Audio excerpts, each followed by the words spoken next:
One civilian has been killed and a dozen others have been injured.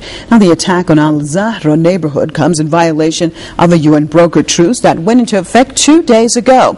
The Syrian media say an armed terrorist group in Idlib has kidnapped a candidate of the upcoming parliamentary elections.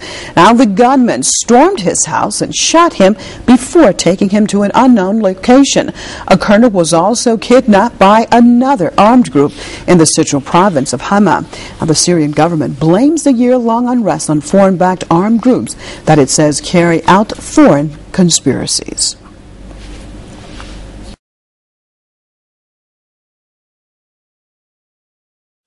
On Friday, a U.S. official whose name was not released told reporters that Washington is providing non-lethal material assistance, including communications equipment and medicine, to armed groups.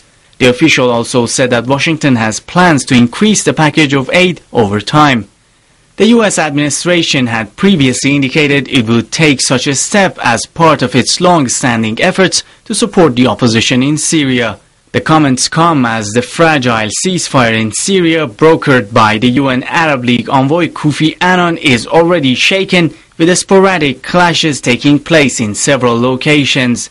Analysts say Washington's plan to send aid to the armed groups undermines Annan's proposal to stop the violence in Syria. They say the U.S. is not giving away millions of dollars to end the unrest. Now, the content of it was apparently set up by Obama with Erdogan in South Korea some weeks back.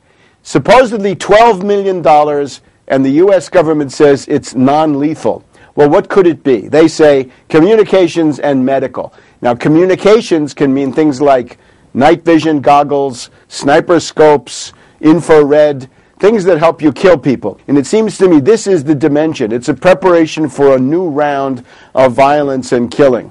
Meanwhile, Russia's ambassador to the UN has criticized a US-drafted Security Council resolution on Syria. Vitaly Cherkin says the text requires a lot of work and that it may take time to agree on it. Cherkin also said the US-sponsored resolution is not in line with Moscow's original understanding of doing something quickly. Washington's draft calls for the initial deployment of up to 30 unarmed observers to Syria. It's a response to Annan's request that the Security Council move quickly to get the first members of an observer force on the ground. Now, with all the cards on the table, it remains to be seen if the ceasefire can stop the ongoing violence in the country.